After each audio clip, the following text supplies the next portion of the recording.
अपरिमेय संख्या। देखिए अपरिमेय संख्या क्या है, यह भी वास्तविक संख्या का एक हिस्सा है, वास्तविक संख्या का हिस्सा है। हमने पढ़ा परिमेय संख्या और अपरिमेय संख्या दोनों क्या हैं, वास्तविक संख्या हैं, वास्तविक संख्या के अंतर्गत आते हैं। तो अपरिमेय संख्या जिसे P अपान Q के रूप में न लिखा जा सके, जहां P और Q पूर्णांक हैं तथा Q not is equal to 0।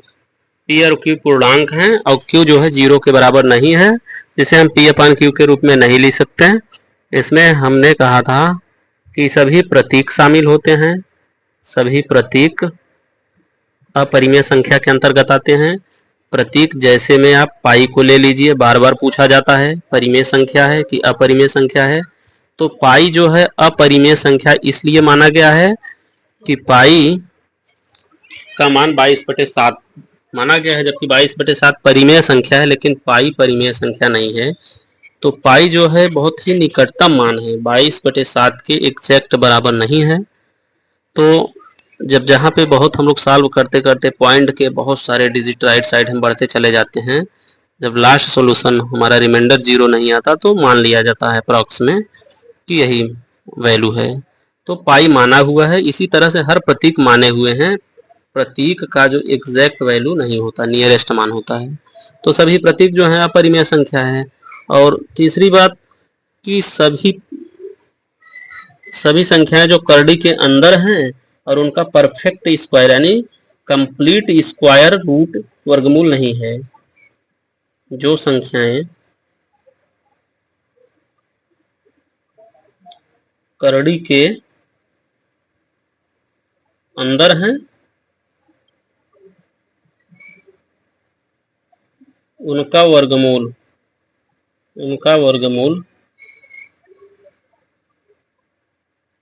पूर्ण संख्या में ना हो। जैसे उसका वर्गमूल निकालिए, करड़ी के अंदर है लेकिन वर्गमूल निकालने पर वर्गमूल दशमलव में आ रहा है, तो वैसी संख्या जो करड़ी के अंदर है और उनका वर्गमूल पूर्ण संख्या में न हो तो वह क्या है, अपरिमेय संख्या है। जैसे एग्जाम्पल के तौर पे √2, √3, √5, √6। अब देखिए √9 जो है इसका वर्गमूल 3 होता है, पूर्ण संख्या में है तो √9 नहीं होगा। √11, ऐसे बहुत सारी संख्याएं हैं, अनंत तक संख्याएं हैं, बहुत सारी संख्याएं हैं, हम सबको निकाल नहीं सकते। करड़ी के अंदर है, उनका वर्गमूल पूर्ण संख्या नहीं है, वह भी क्या है, अपरिमेय है। अब हम लोगों ने परिमेय संख्या को संख्या रेखा पर शो करा दिया था, हमने कक्षा 8 में पढ़ा था।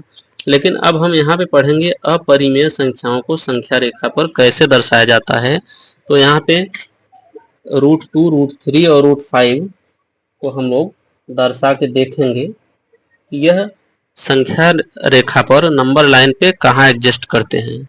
तो अब √2 का स्थान निर्धारण क्या है, तो उसके लिए सबसे पहले हमको एक संख्या रेखा बनानी होगी। चलिए सबसे पहले एक संख्या रेखा को हम बना ही लेते हैं।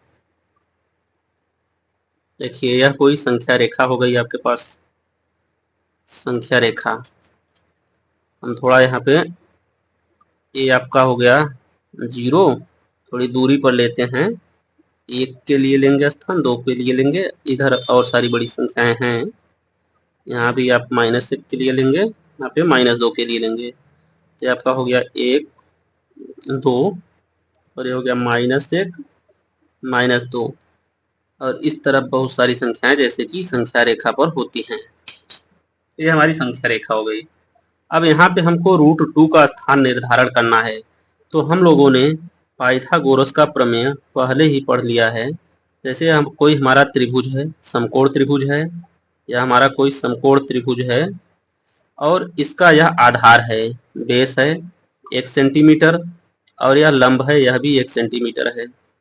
तो पाइथागोरस का प्रमेय कहता है कि लंब का स्क्वायर प्लस आधार का स्क्वायर बराबर कर्ण के स्क्वायर के बराबर होता है। तो लंब का आपका 1 है तो 1 स्क्वायर प्लस आधार भी 1 है तो 1 का स्क्वायर बराबर कर्ण का स्क्वायर। अब 1 का स्क्वायर 1 ही हो जाएगा, यहाँ भी 1 का स्क्वायर 1 ही हो जाएगा, और यहाँ पे हो जाएगा आपका कर्ण का स्क्वायर 1 1 2। 2 क्या है? कर्ण स्क्वायर के बराबर है, कर्ण का स्क्वायर 2 है, तो कर्ण बराबर क्या हो जाएगा? √2। तो यह जो वैल्यू हुई √2 हो जाएगी आपकी। तो इसी तरीके से हम पाइथागोरस प्रमेय लगाएंगे। अब जैसे हमारा यहाँ से 0 से लेके 1 यहाँ तक जो दूरी है 1 सेंटीमीटर की दूरी है।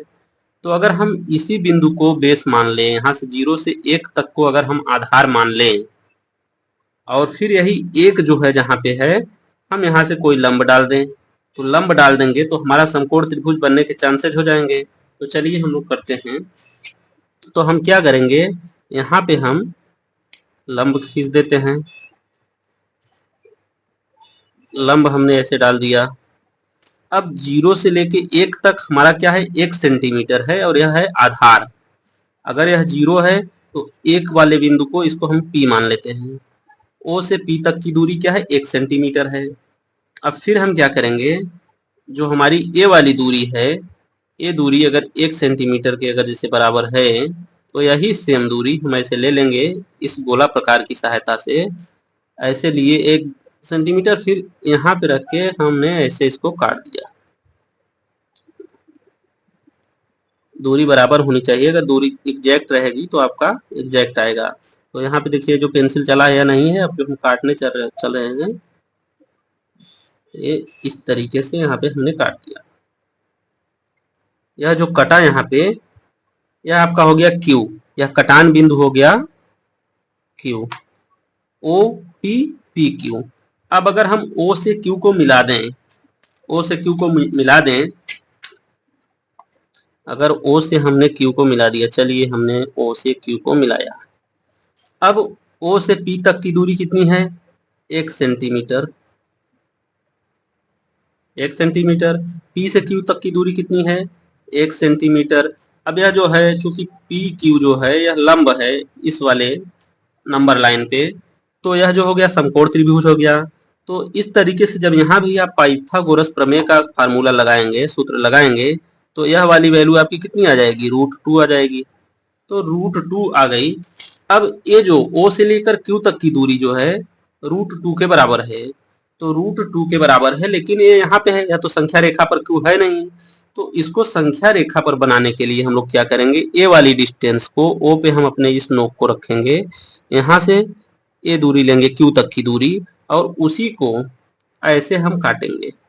ऐसे हम काट दिए तो देखिए अब यह जो है यही दूरी जो √2 है, अभी यहाँ पे Q के पास काट रहा था, लेकिन अब यहाँ पे संख्या रेखा पर P के आगे किसी बिंदु पर काट रही है, तो इसको भी हम कुछ नाम दे देते हैं। चलिए हमने इसको O दिया, P दिया, Q दिया, हम इसको R दे देते हैं, R नाम दे देते हैं। अब O से लेके R तक की दूरी क्या हमारी √2 के बराबर नहीं होगी? O से R तक की दूरी √2 के बराबर हो जाएगी।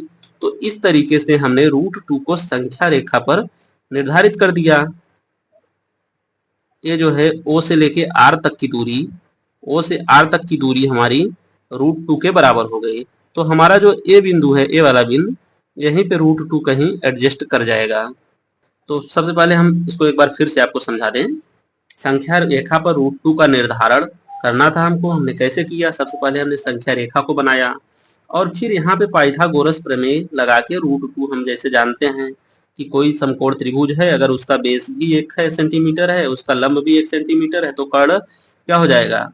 √2 के बराबर हो जाएगा। तो इस तरीके से हमने O से P तक की दूरी को 1 सेंटीमीटर माना, और फिर P से हमने एक लंब डाल दिया इस संख्या रेखा पर। जब संख्या रेखा पे हमने लंब डाला, तो फिर लंब डाला और यही सेम डिस्टेंस हमने गोला प्रकार की सहायता से लेके नाप लिया, और फिर वहीं पे हमने काट दिया ऐसे करके घुमा के। तो हमारा Q पे जो कटा 1 सेंटीमीटर हमारा लंब भी हो गया। अब ओ को क्यू से हमने मिलाया तो ओ और क्यू जो है समकोण त्रिभुज का कर्ण बन गया, लेकिन यह जो है क्यू बिंदु जो है इस संख्या रेखा पर नहीं होने के कारण, चूंकि हमको संख्या रेखा पर रूट 2 के स्थान का निर्धारण करना है, तो हमने यही दूरी लेके हमने उसी चाप से ऐसे काटा, तो आर पर आके काट दिया। आर जो है ये हमारे रूट 2 के बराबर है, तो रूट 2 जो है यहाँ पे आ गया आर बिंदु पर रूट 2। तो संख्या रेखा पर हमने इस तरह से रूट 2 का निर्धारण कर दिया। तो उम्मीद करते हैं कि ऐसे अब आप लोग भी कर लेंगे रूट 2 के स्थान का निर्धारण। अगर ना समझ में आया हो एक बार तो वीडियो को अच्छे से दोबारा देख लीजिए। इस तरह के सवाल अक्सर पूछे जाते हैं एग्जाम में। मिलते हैं नेक्स्ट वीडियो में। Take care, bye.